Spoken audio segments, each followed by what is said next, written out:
আজকে আমরা যে উদ্দেশ্য এখানে বসছি, বহুদিন আমাদের সাথে বসা হয় না, তো আলহামদুলিল্লাহ উদ্দেশ্যে আজকে আমাদের এখানে এসে বসা। আসলে আমি এমনভাবে বলতে চাই, আসলে বিদায় শব্দটা একটা ছোট শব্দ। এই শব্দের মধ্যে থাকে হাজারো আবেগ, অনুভূতি, স্মৃতিচারণ। তো তার মধ্যে যে জীবনে কিছু কিছু বিদায় থাকে আমাদের, কিছু থাকে চিরস্থায়ী, ক্ষণস্থায়ী, আর কিছু স্মৃতি থাকে, মানে কিছু বিদায় থাকে আবেগে। তো এই আবেগটা আমাদের মধ্যে কাজ করে, যখন হামজা আমাদের সাথে অনেকদিন ধরে কাজ করছে, এই ছোট ছোট আবেগগুলো আমাদের মধ্যে কাজ করে, কোটি কোটি আঘাত দেয়, দাগ কেটে রাখে। যে যখন ওই তার জন্য এই দাগগুলো কেটে রাখে, যখন সে মানুষটা প্রিয় মানুষ হয়ে যায় মানুষের কাছে। কাজ করতে করতে সবাই কিন্তু প্রিয় হতে পারে না, যারা প্রিয় হয় তাদের জন্য মনের মধ্যে দাগ কেটে যায়। তো এই দাগটা কিন্তু আসলে হামজা আমাদের মনের সবার মনের মধ্যে একটা দাগ কেটে রাখে। যে কাজের মধ্যে, ওর চলাফেরার মধ্যে, ওই একেবারে সহযোগিতার মধ্যে আপ্রাণ, মানে ওর নিজের মধ্যে ওইটাও ভাবতো না যেটা আমার কাজ, এটা আমার কাজেরও ভাবতো। ও সবসময় ভাবতো যে ও যে কাজে লাগায় সে কাজও ঠিক, এবং সেই কাজটাও করতো। কখনো কোনো সাধ্যের উপর মনে হয় না যে মুখের উপর কই না যে আমি পারবো না, করবো না, যে কাজে দিয়েছি সেই কাজটাও সে করতো। তো এই জন্য করে এই যে চলে যাওয়া, এটা কিন্তু আমাদের মনের মধ্যে একটা দাগ কেটে যাচ্ছে। সবাই কিন্তু দাগ কাটতে পারে না, কিন্তু ও সেই আবেগটা সৃষ্টি করছে আমাদের সবার মধ্যে।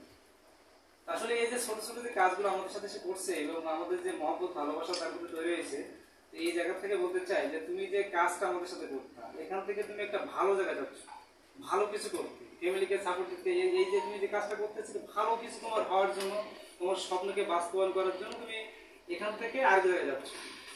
আসলে এই যে তুমি যেমন যাচ্ছ এবং যে কর্মস্থলে যাচ্ছ, এখানে যেভাবে আমাদের সাথে কাজ করতে, এর থেকে আরো বেশি কিছু দেওয়ার চেষ্টা করতে, যাতে যদি কেউ কখনো বলতে না পারে। ঠিক ওখান থেকে যখন তুমি 5, 7, 10, 10 বছর পর্যন্ত বিদায় নিবা, তো এরকম তোমার কলিগ ভাইরা যখন এরকম বলে যে সেটা খুব ভালো ছিল, যেটা আমাদের এখন করতে।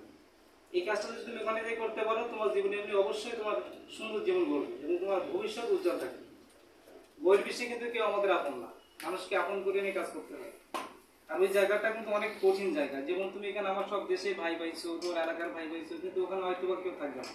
তোমার একা একা জীবন ওখানে অতিবাহিত করতে হবে, তাদেরকে আপন করে নিতে হবে, তাদেরকে ভাবতে হবে কিন্তু তারা তোমার সহযোগী, তারা তোমার শত্রু না। কিন্তু নিজেকে আবার দূরে রাখতে হবে, সবকিছু উজাড় করে দিলে হবে না, তাহলে একসময় তোমার ক্ষতি করতে চলে যাবে। এই জায়গাটা তুমি একটু তফাৎ রাখবে। আর একটা জিনিস হলো, ছোট্ট একটা উদাহরণ, যেটা হলো তোমার ইনকামের টাকাটা সবকিছু নিজের করে রাখার চেষ্টা করবো। হতে পারে অনেকে দেয়া হলো ওয়াইফের নামে, দেয়া হলো বাচ্চার নামে, দেয়া হলো মা বাবার নামে। ওই বিদেশ থেকে যখন আসে এসে কান্নাকাটি শুরু হয়ে গেছে, কার দিচ্ছি, ছেলের নামে দিচ্ছি, ছেলে এখন বিয়ে করে বউ বাচ্চা রয়েছে, আর বাবার কিছু নাই। কি দিচ্ছি, স্ত্রীর নামে দিচ্ছি, স্ত্রী একটা ছেলের সাথে ভাইকে চলে গেছে, তোমার এখন কিছু নেই। এত কষ্টের টাকা, সবকিছু ত্যাগ করে তুমি বিদেশ চলে গেছো, টাকা পয়সা পাঠাইছো, পাঠানোর পরে তারা নিয়ে ভাইকে চলে গেছে, তাহলে জীবনটা কি হলো? একটা অনিশ্চয়তার দিকে তুমি পড়ে গেছো। স্বপ্ন তোমার পরিণত হলো না, স্বপ্নটা ব্যর্থতে পরিণত হয়ে গেল। এই জায়গাটা তুমি সিনসিয়ার থাকবে, টাকাটা নিজের কাছে রাখার চেষ্টা করবো, খরচার টাকা দেবো, যা লাগে সেটা দিবা পর্যাপ্ত করুন। কিন্তু কারণ আমি এরকম ব্যাংক ব্যালেন্স করে রাখবো না যে ওই আমার খুব প্রিয়, আমি সব টাকা রেখে দিলাম, ভবিষ্যৎটা যে সুন্দর হয়ে যাবে তোমার। এটা খুব মূল্যবান কথা বলছো। এই জায়গাটা তুমি সেই কথাটা বলছো যে নামে অ্যাকাউন্ট করবা, বাংলাদেশে একটু মানে আরেকটা কথা বলছে যে জায়গায় যাচ্ছ কিন্তু 2 টাকা বেশি ইনকাম, ভালো স্বাচ্ছন্দ্য জীবনের জন্য পরিশ্রমটাও কিন্তু ওই লেভেলে আছে। আমি পরিশ্রম কম করবো, অনেক টাকা ইনকাম করবো, ওই জায়গায় কিন্তু এফোর্টও বাড়াই দিতে হবে। খুব ভালো দুটো কথা বলছে, মূল্যবান কথা। তো যাক, এই জিনিসগুলো তুমি যদি ধরে রাখতে পারো, নিজেকে যদি বুদ্ধিমত্তার পরিচয় দিতে পারো, ইনশাআল্লাহ তোমার জীবন সাকসেস সুন্দর হবে। আর সর্বশেষ কথা হলো, আমরা যারা একসাথে করে কাজ করছি, অনেক সময় শাসন, অনেক সময় ভালোবাসা দিয়ে কাজ করছি, এর মধ্যে বদলি থাকবে। কারো ব্যক্তির স্বার্থে কোনো কাজ করি না, সব কোম্পানির সাথে কাজ করছি। সেক্ষেত্রে যদি তোমার মনে কারোর প্রতি কোনো ক্ষোভ, মানে দুঃখ কষ্ট থেকে থাকে, নিজ মনে ক্ষমা করে দেবো। আমরাও তোমার কোনো যদি ভুল ত্রুটি পেয়ে থাকি, আমরাও নিজ মনে তোমার ক্ষমা করে দিলাম। ভবিষ্যৎ ইনশাআল্লাহ আমাদের আবারও যোগাযোগ হবে। পৃথিবীটা তো বেশি বড় না, এখন হলো হোয়াটসঅ্যাপ, ফোনের যুগ। তুমি যে প্রান্তে থাকো এখন ফোন দিলেই পেয়ে যাবো।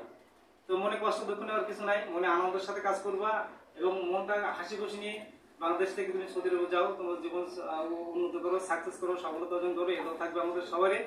এইগুলো আমরা সংক্ষিপ্ত শেষ করলাম। আল্লাহ হাফেজ, আসসালামু আলাইকুম।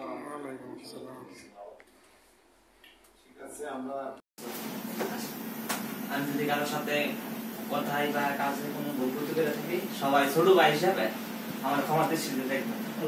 আমার জন্য সবাই দোয়া করবেন, আমি যদি ওই দেশে ভালোভাবে থাকতে পারি। আমি প্রতি আমার আলাই গেছে।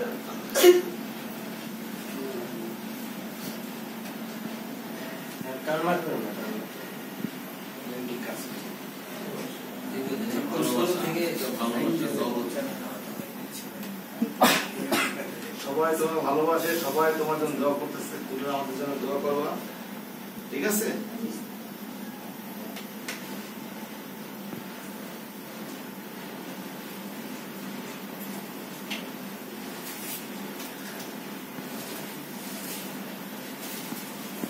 ঠিক আছে এমদাদ, আমাদের পক্ষে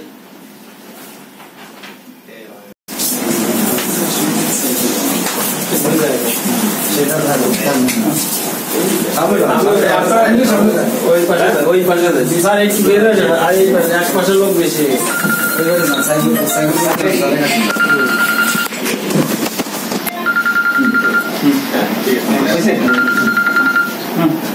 সবাই চাপায়, সবাই আসে।